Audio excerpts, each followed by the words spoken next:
प्रकाश जी, सबसे पहले तो ये बताइए कि नवरात्र का समय है और आपको काफ़ी उम्मीदें थी, शहर में पोस्टर बैनर भी हमने देखा था आपके नाम का। तो क्या कहाँ चूक हो गई और जिसकी वजह से थोड़ा-सा रहते बनते-बनते काम बिगड़ गया? पहले तो मैं सारे दर्शकों को नवरात्रि की शुभकामना देता हूँ और आप लोगों को धन्यवाद कि आप लोगों ने समय निकाला। बहुत लोगों ने बहुत कॉन्टैक्ट किया और आप लोग आज मुझसे मिलने आए हैं। पहले तो इसको पता नहीं इसको चूक कहें या कुछ और कहें, बट मैं तो यही कहूँगा कि जो भी डिसीजन हुआ है, वो बहुत सोच समझ के लिया गया होगा क्योंकि बहुत लेवल के फ़िल्टर्स लगे हैं इसमें।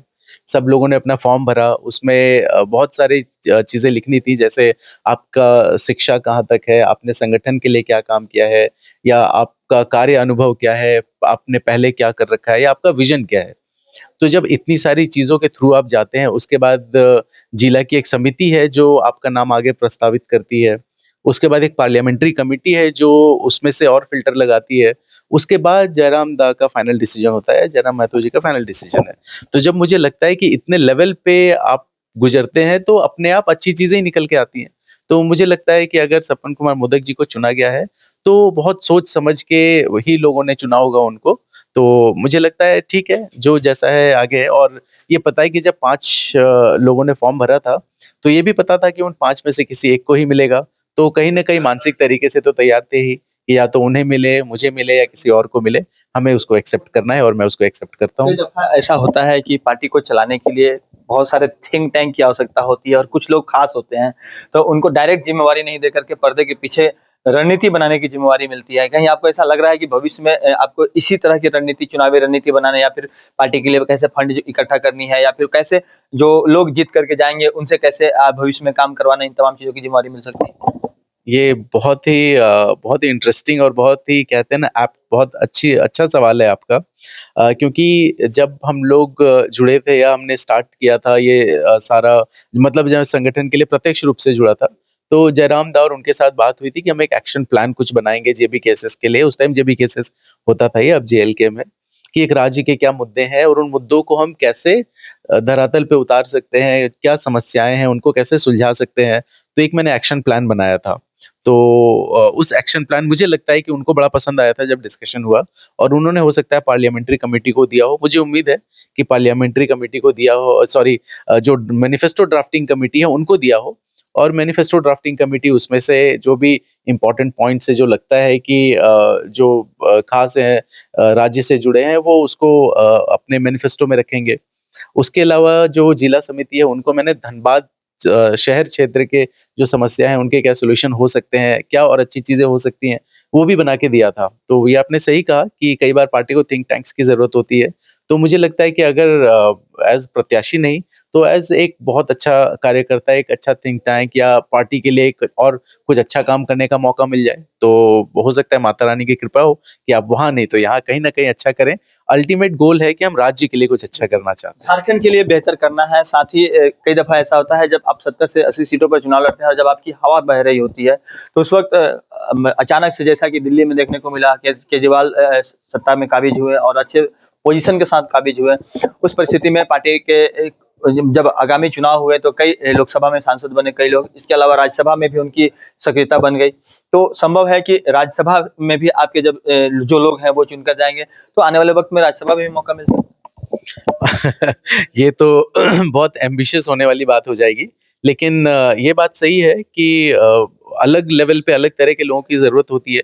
जैसे आज अगर हम बात करें आतिशी मरलेना माननीय मुख्यमंत्री दिल्ली की, कोई अंदाज़ा नहीं वो लगा सकता। हाँ, तो वो भी चीवनिंग स्कॉलरशिप पे लंदन से पढ़ के आई हैं, मैं भी चीवनिंग स्कॉलरशिप पे हूँ। तो क्षमता की अगर बात करें तो आप कहीं न कहीं बड़े अच्छे बन सकते हैं, अच्छा कर सकते हैं। तो मैंने राज्य को चुना था कि मैं राज्य के लिए काम करता रहूँगा। आगे जो भी मौका मिलेगा, जो भी प्रभार मिलेगा, मैं काम करता रहूँगा। इवन एक कुछ कुछ कसक रही क्या? या फिर लग रहा है कि नहीं भविष्य में माता रानी कुछ अच्छा करने वाली हैं? मैं तो हमेशा समझता हूँ जो होता है कुछ अच्छे के लिए होता है, कि अगर ये नहीं हुआ तो कुछ अच्छा इंतज़ार कर रहा है आपके लिए। इसी के साथ क्या होता है कि आपका मनोबल भी बढ़ता है, आप मोटिवेटेड रहते हैं। तो डेफ़िनिटली एज़ जैसे आपने कहा एज़ थिंक टैंक, तो अगर मैं पॉलिसीज़ पे काम कर पाऊँगा और उस पॉलिसी को अगर हमारी पार्टी धरातल पे उतार पाती है, तो वो भी मेरे लिए उतना ही ज़रूरी है, जितना मेरे लिए उस पोजीशन पे होना। मैं पोजीशन पे नहीं हूँ, बट अगर मेरी बातें आगे मानी जा रही हैं, अगर वो आइडियाज़ वो आगे काम आ रहे हैं, तो मेरे लिए उतना ही ये भी एक जीत है।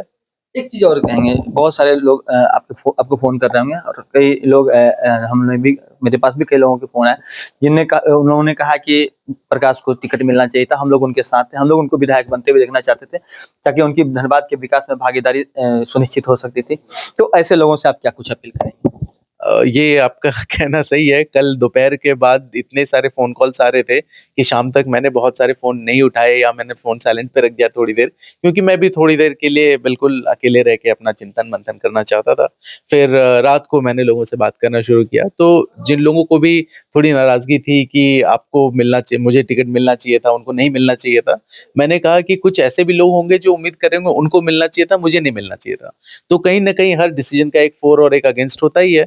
तो ठीक है, उनका अपना सोचना, मैं आभार व्यक्त करता हूँ उनको अपने प्यार और स्नेह के लिए जो उन्होंने मुझे दिया है। बट मैं तो यही कहूँगा कि हमें पार्टी के लिए सोचना चाहिए, राज्य के लिए सोचना चाहिए, व्यक्ति विशेष पे ना जाएँ। तो चाहे वो सपन कुमार मोदक जी हों, वो प्रकाश कुमार हों, वो तीसरे एक प्रत्याशी और थे कुश महतो जी हों, कोई भी हो। तो उनमें से जिसको भी टिकट मिलता है, अगर वो राज्य के हित में काम कर रहे हों, तो सब बराबर है फिर। बिल्कुल, तो जिस तरह से अभी प्रकाश ने अपनी दरिया-दली दिखाई है और कहा है कि भले ही पार्टी ने विधानसभा में उन्हें इस मौका नहीं दिया हो और वो जिस तरह से शुरू से जब भाषाई आंदोलन चल रही थी, छात्र आंदोलन चल रहा था और एक बड़ी बयार चल रही थी और उस वक़्त जब युवा जुड़ रहे थे इनके साथ, तो इन्होंने लगातार जयराम का साथ दिया और विदेश में रहकर भी इन्होंने जेबीएसएस को हर तरह से सहयोग किया, चाहे वो आर्थिक रूप से हो या फिर सामाजिक मानसिक रूप से हो या फिर उसके लिए पॉलिसी बनाने की कार्य हो, उन तमाम कार्यों को उन्होंने किया और भविष्य में कुछ बेहतर हो, इसकी उम्मीद हम भी लगाएँगे और आने वाले वक़्त में जब जयराम की पार्टी विधानसभा चुनाव में अपना परफ़ॉर्मेंस देगी, तो उस वक़्त का जो रिज़ल्ट होगा वो बहुत कुछ आने वाले भविष्य को निर्भर करेगा और यह जो पार्टी है, ऐसे-ऐसे युवाओं को ख़ास करके वैसे युवा जो बेहतर शिक्षित हैं, बहुत अच्छे वेल एजुकेटेड होते हुए भी वो पॉलिसी मेकर के तौर पे ही काम कर रहे हैं, लेकिन पार्टी के लिए दिशा तय कर रहे हैं, उसके लिए कुछ आइडियाज़ तैयार कर रहे हैं, जो झारखंड के विकास के लिए आने वाले वक़्त में बहुत अधिक महत्वपूर्ण साबित हो सकता है। तो ऐसे युवाओं का जो सहयोग है लगातार जयराम को मिलता रहे, हमारी भी यही कोशिश होगी। सहयोगी विपिन के साथ राजकुमार जायसवाल, न्यूज़ 22 स्कूप धनबाद।